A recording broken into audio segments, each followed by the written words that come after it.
Do you guys remember those old "Where's the Beef" commercials, or am I like 1,000 years old? Well, regardless, there is a new question that is on everybody's mind, which is where's the beef coming from? Please tell us. Just let us know. We're curious, not just for reasons involving what we're putting into our bodies, but also, like, where's the money going? Who actually is benefiting from this? Evidently, not the ranchers, who do not seem happy at all with what Trump is doing by importing this mystery meat. But first, let's just go ahead and ask, because this is, after all, the most transparent administration in U.S. history. So hopefully they can transparent all over us. Finish with you. Yeah. What specific countries have been in talks with the U.S. about stepping up those imports, aside from Mexico, which I am not privy to talk about that. I think the conversations are still going on, and that's Ambassador Greer, who's finalizing what exactly that looks like. And I think the president's involved in that as well. Thank you. Yeah, we're just gonna move to the next question. I'm not privy to talk about like where it's actually coming from. That's just not my thing. I am what do I look like, the agriculture secretary? Anyway, that was Brooke Rollins, and this is causing a bit of a kerfuffle for many individuals, not just the consumers but also the ranchers. So let's check in on how they're doing, because evidently they're not very happy. Finish with you. Yeah.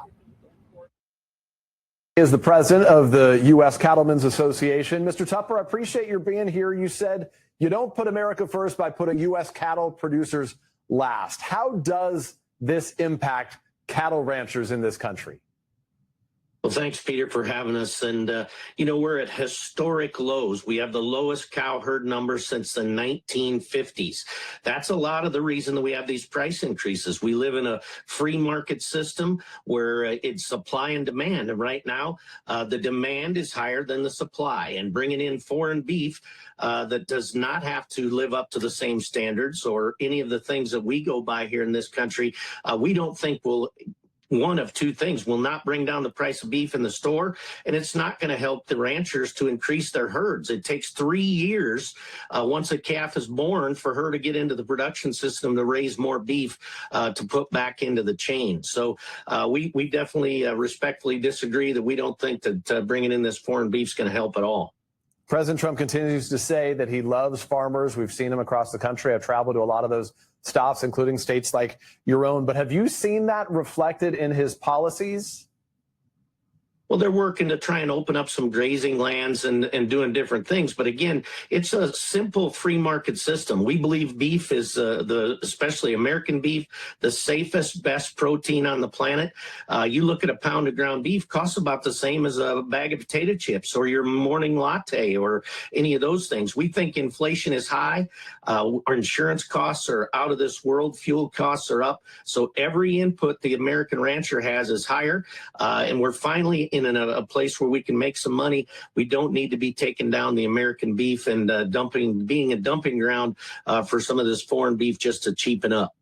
We learned that some of the top Department of Agriculture officials were even blindsided by this plan. I think it's that sort of the chaotic nature of some of these announcements that really have an impact. It doesn't allow industries like your own to plan ahead, to know what's coming, even in a situation like this where you disagree. How problematic is the sort of chaotic nature where you guys are not brought into the process and this just lands on your lap? Well, it can be very much so, just as you said. So it's a 3-month plan. Is it something to do with the election? I don't know. But I do know in the cattle industry, this is when most people are selling their calves. This is when the highest amount of cattle are going to market. We just opened the Mexican border. It just puts a lot of pressure on a market that has to operate by itself and independently. We do not want outside influences in there. Let supply and demand work. Make sure that we get to put the safest, best protein on the planet on the consumer's plate, and we want it to be labeled. That's another thing in the farm bill we're working on is MCOOL, trying to get this beef labeled so the consumer knows where it comes from. Exactly where it's coming from. Yeah, if I can't ask you, Mr. Tupper, quickly here, have you represent the cattle farmers community broadly here? Are you hearing from members of that community a dissatisfaction with the president? The way that most people communicate their message to Washington is in the way they vote. Has this changed people's view of the president? Has it eroded some of his support there, or is the support as strong as ever?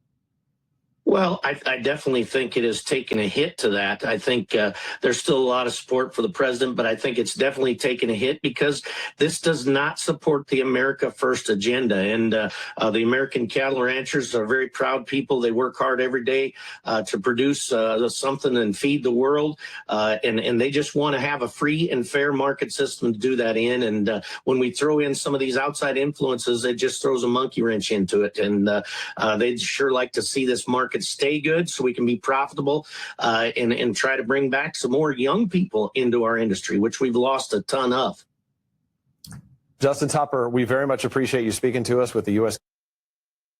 Well, there you have it, folks. So let's unpack that a little bit. Pun absolutely intended. When he's talking here about America First and, protecting the cattle ranchers, he is talking about, like, protectionism, right? Because the idea here is that there is a certain scarcity of supply, and that drives up prices, and that means that ranchers are making more money, right? But there's about 4 companies that control the vast majority of actually processing and packaging this meat. And so what Trump is doing is going, here, take whatever this mystery meat is, package that, sell it to the consumer as if that's somehow going to lower the costs. And I'm a little skeptical it's actually going to lower the costs at all, but it's at least something, right? He's trying to do it. So maybe we eat horse meat. Maybe they're grinding up God knows what. Maybe they are stealing people's pets and packaging it that way. Honestly, it is hilarious that on a week-by-week basis, there is yet another food item that every one of us has to become a little bit more skeptical of. That said, okay, this is further supporting my personal conspiracy theory that Donald Trump is still very much a Democrat, because if he is going to get American consumers to be suspicious of beef and they are going to eat less of it, then that means it's going to be good for the environment.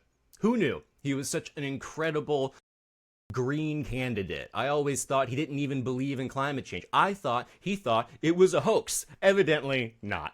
So yeah, it's a very kind of, they're protecting essentially their prices so that they can continue to make money. And at the same time, they're getting upset with Donald Trump, who's trying to make sure prices go down because that's not going to help him in the midterms if nobody can afford anything. And that seems to be exactly what's happening. The only thing that's also happening is bad PR, which seems to be what his second administration is all about. That said, will it actually translate to, votes against him? Evidently not. You can see already with Darlene Graham, who just won handedly, that his influence still absolutely matters. If he says jump, people ask how high, especially in certain parts of the country. But this is also going to continue happening with what's going on here with the tariffs in Canada. Now, the whole idea of the tariffs was to protect domestic manufacturers, right?